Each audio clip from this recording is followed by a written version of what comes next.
Hey guys, welcome to lesson number 2 on the 112 Masterclass. So guys, this is one of the most amazing strategies ever. But again, the base of it is selling put. So if you don't understand what selling a put is and the idea that you make money where it stays above a certain level, you need to understand that. So make sure to go back and watch lesson number 1.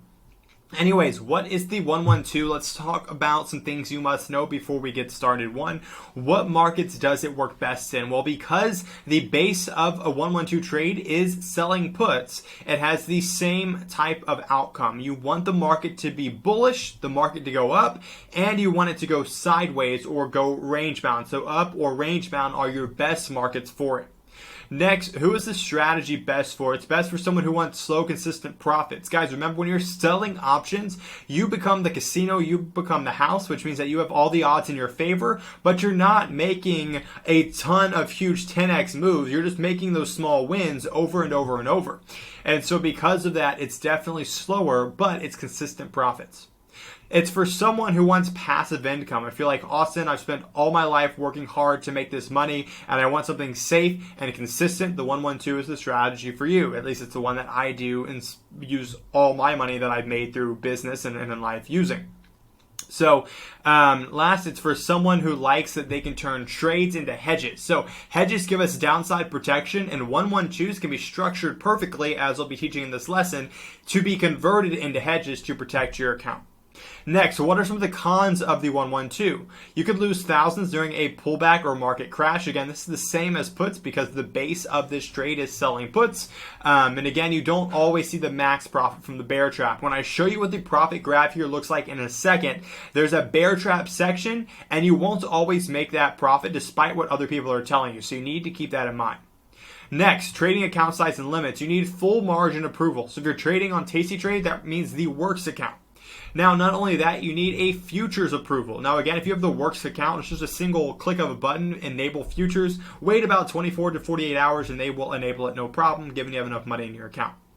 Next, if you're trading with ES, you're talking about $8,000 of buying power for a 112. If you're doing it on MES, then we're talking about $800 in buying power.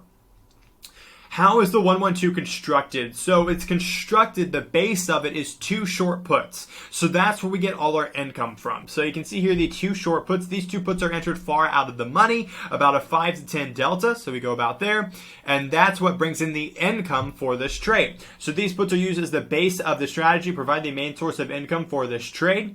Again, just like selling puts, when we move these puts closer to where the stock is trading, we're going to make more money, but we're going to decrease our win rate in the process. I find that 5 to 10 delta for these 2 short puts work best. Now, once we've collected a good amount of premium, a good amount of income by selling these 2 puts, we're going to use some of that money that we received to buy a put debit spread.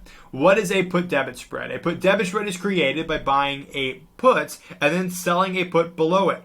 This creates what is known as a put debit spread, which is a defined risk trade that makes money when the market drops. So essentially what we are doing, we are selling puts to bring in income. We're using some of that income to put on a hedge to give us some downside protection.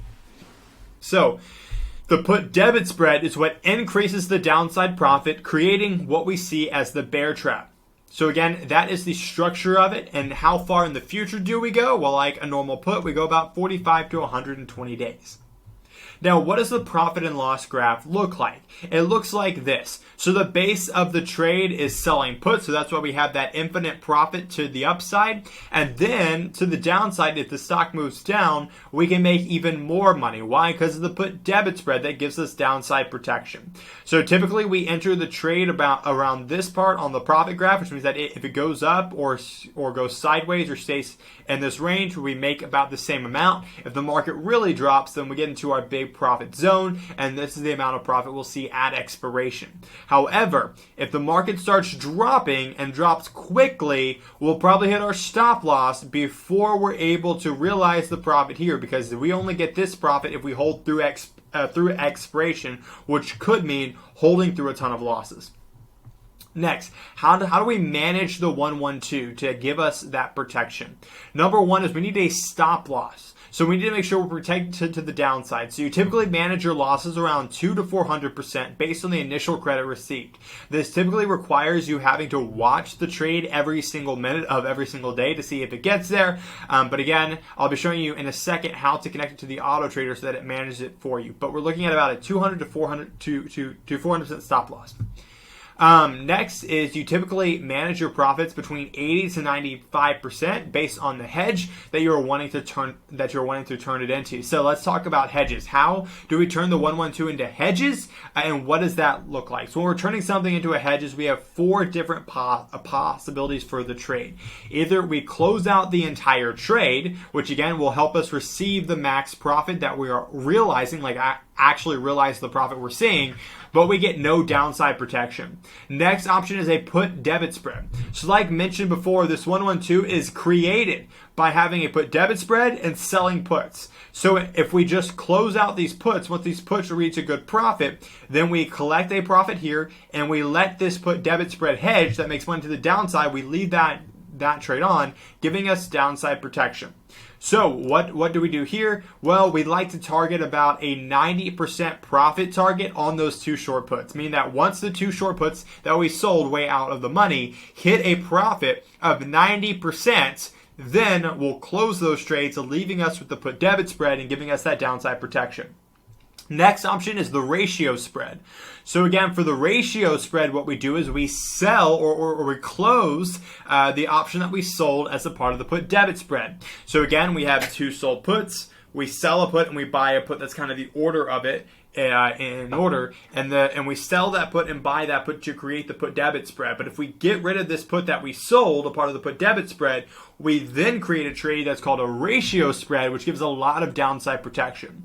As you can see here, I currently on my ES112 have a ratio spread that my trade that was winning got converted into. And if I click on the hedge here, you can see this ratio spread is giving me $24,000 of downside protection. That means that if the market were to crash 10% tomorrow, this trade is going to start making me multiple thousands of dollars, tens of thousands of dollars, because of the downside protection that I have. So that's how awesome it is to actually have that downside protection. So a ratio spread costs more, aka takes more of the profit that you made, but it gives you a larger downside protection versus a put debit spread, which would only give you about $2,000 of downside protection. So that's kind of how that works. A ratio spread, you're looking to target about an 80% profit target on that short put of the put debit spread that you want to close. But again, the auto trader will look at those individual positions for you based on what hedge you're looking at. Next is the long put hedge.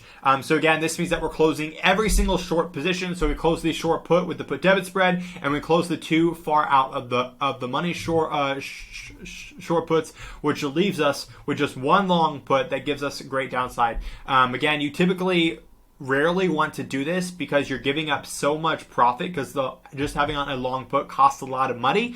So you're giving up basically all of your profit and more to have on this long put. And again, you should really only do that if you believe that the market will crash soon, because then it will really pay off.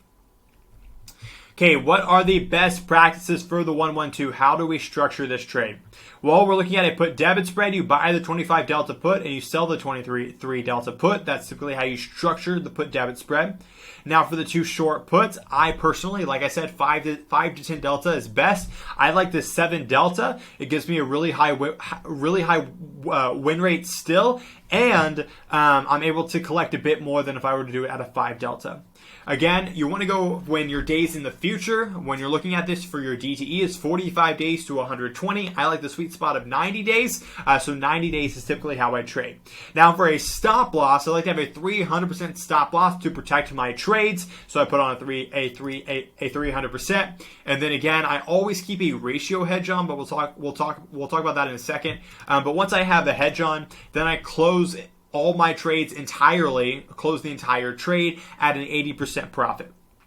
So hedges, I like to have on one ratio hedge at all times. Why? Because I just showed you a ratio hedge is giving me $24,000 of downside protection. So just one ratio hedge is giving me a ton of protection to the downside, which is amazing. So I just have on one of those because it costs a lot to have on. And then all the other trades, I just close out the entire trade to see the max profit instead. Next, okay, so now how do we automate the 1-1-2 strategy so that we can have it manage our entries, our exits, our stops, our take profit, and our hedges all for us? So again, you can go through the document here if you have it, which is linked down below, or I'll just walk you through it myself. So again, we go to the options auto trader, we'll click on create an auto trader, we're going to connect our account. We can create an auto trader from scratch, or you can pick an auto trader, and I have mine preloaded in here. So you just click on what you want to trade it with, and you can do that. But again, I'm going to show you how to create it from scratch. So we're going to do the 1-1-2 strategy. We're going to pick the asset we want to do it on. MES is a great starter for small accounts.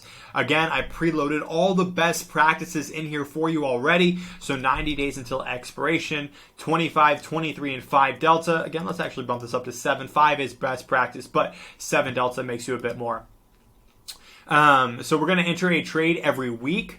So that means that once a week on Wednesdays, this is kind of golden. This is what I do. Again, if you have more buying power available, then you want to make sure to kind of do it a bit more, like Monday, Wednesday, and Friday. Next, we're going to set up our management rules. So what that looks like is we're going to set up the take profit and stop loss based on our best practices here, which is 380%. So we're going to go 80% on the take profit, 300% on the stop loss. Now, if we want our trade to be converted into a hedge for us automatically, we can set that up here as well. So again, if you just want to close out the entire position, you can do that. If you want to close out and turn it into a PDS hedge, then that means that once our 2 short puts reach an 80% profit, then it will close those puts and turn it into a put debit spread hedge for us. Or we can turn it into a ratio hedge, which means that whenever that short put from the put debit spread hits an 80% profit target, or whatever I provide here, then it will close out that one position and leave me with a ratio hedge. I'm just going to close the entire position, and I won't have a hedge on for this example. Next is buying power allocation. How much money do I want to use for this auto trader? Well, again, I think $20,000 is a great spot for ES starting. If you're doing on an MES and starting, then 10,000, 5,000 to 10,000 is a great starter for MES. Next, we can enable the market crash safeguard to get us out before crashes happen. Not all of them, but we can do most of them. And then again, you also have required email trade approval, which again, if you want to have a bit more control over your account, which is fine. I don't do it, but if you do, it's there as an option. Just like that, review and approve. We can see here it takes about $800 of buying power. I'm going to make about $96 per trade, and I can read all the specifics about how the auto trader is structured here. Just like that, I can save the auto trader and then turn it live, and that is how that is what a 1-1-2 strategy is, and that's how to automate it. This is one of the best strategies. So if you're struggling on where to start, just go to the auto trader and replicate my strategy, the 1-1-2 strategy on MES, and you can get this party started because it's one of the greatest passive income strategies. All right, guys, I hope that makes sense. I will see you in the next lesson.